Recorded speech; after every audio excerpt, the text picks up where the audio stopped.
Sometimes it depends. Sometimes the person may be going straight too far. And sometimes because I'm curious about something that he started, but he somehow lost it. So I might bring it back. But the most exciting intervention is I ask storytellers about the implication in our faith, the theological interpretation of what you did or what happened to you. And that turns their light on. Right. I would think you could ask him when someone expresses a negative opinion of another person, why do you say that? Can you imagine yourself changing your mind?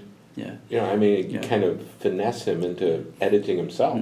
But this is something that nobody can set a rule to say you have to do it this way or that way.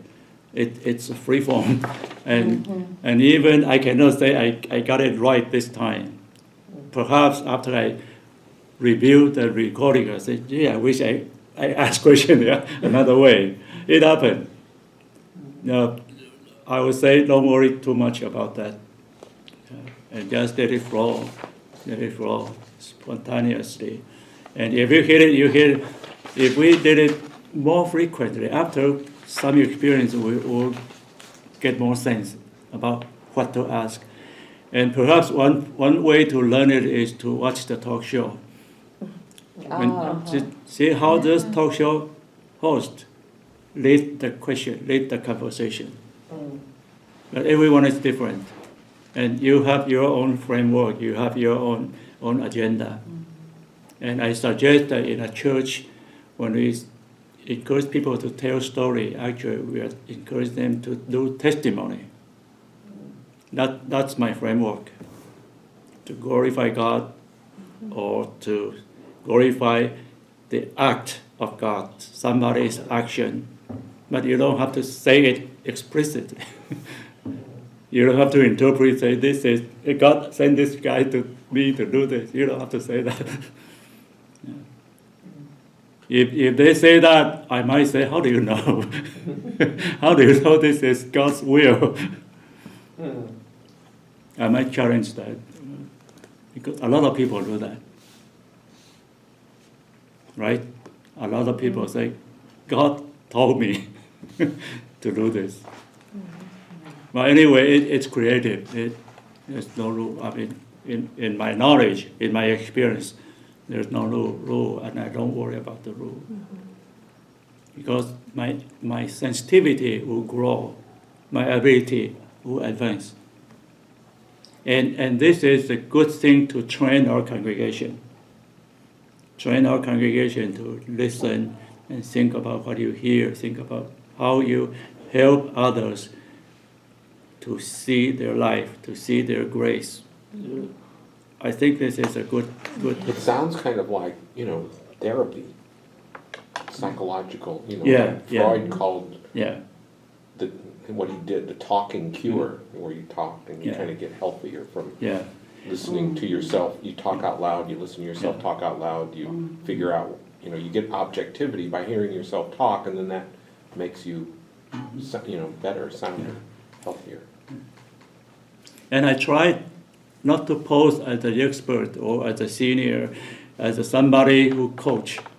I try to avoid that. I try to raise questions as a naive person and get excited. Wow! Well, everybody will develop your style anyway. Yeah. You watch those talk shows, you may not like all the styles you see. But the more you do, the more you develop your style. And I think it's good to give this chance to the congregation. So many people build up the ability of listening, of encouraging people, of manufacturing a testimony. Because I believe a lot of time we heard people say, I want to make a testimony.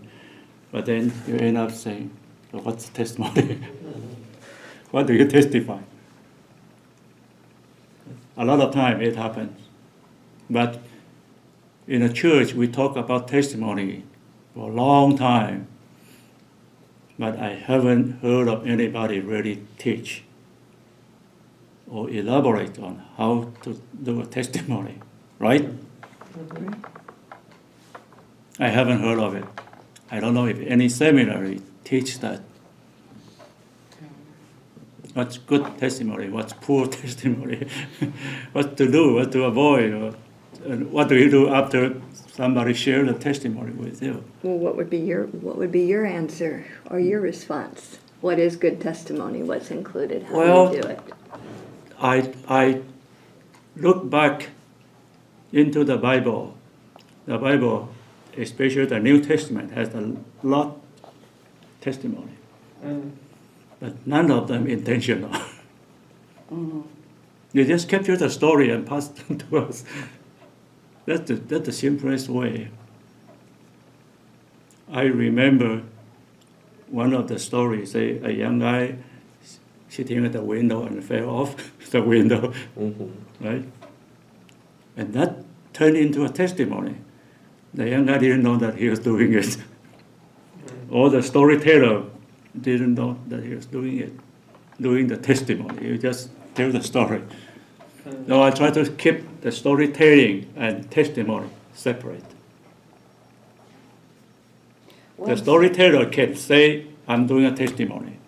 But they can say, I don't know, I just tell you a story. It's something happened to me, something I saw something, or something I heard. And then the listener, or what I call story processor, can process it. Hey, this is a good testimony. And a lot of pastors do that very well. Right? Pastors do that all the time, every week. They show theology, they show a lot of good things out of ordinary story. Because I think as a listener, they're looking for that theology in that story, you know, and some of us aren't really. Right, but we just hear the story. But what I'm saying is, with this project, the lay people, the ordinary believers, have a chance to learn that. Right? They'll have a chance to open their eyes and say, wow, this is how I look at the stories. And they feel good because they themselves have story to share. They can participate in the gospel by simply telling their story. And a church, a congregation with a lot of stories collected and continued, I believe it will be a lively congregation, it will be a dynamic congregation. Because it's free, it's abundance. You never exhaust the story, right? Well, it would be nice to hear a story. I think about in my congregation, it would be nice to get to know some stories from some of the people I just see on Sundays. Right. And maybe in fellowship hall, have coffee, and you just kind of talk on the surface. And not really know a whole lot about them, except they seem nice. Another catch. Say in a group like this, if we say, okay, let's everybody tell the same story once. Say the race between hare and the turtles, and everybody say it in your words. We have 1, 2, 3, 4, 5, 6, 7. We have at least 7 versions of the story. It's a great way to learn the speech skill.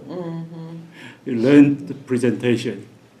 You just take the same story and continue to come up with a different version, different way of saying it. You change the sequence, change the wording. It's a good exercise, good learning opportunity that never ends. And we grow very quickly by doing that. And the church can provide that platform. We can even have a story fellowship that whenever we meet, we just learn to tell the story. Somebody tells the story. Yeah. And everybody will become good storyteller.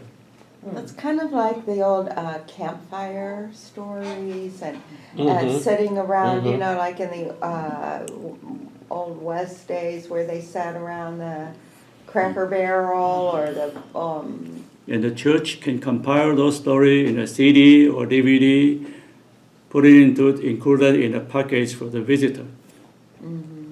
So the visitors come to our church, they will know, wow, your church has so much treasure here. Yeah. And it's the project, it's the ministry that everybody can get involved.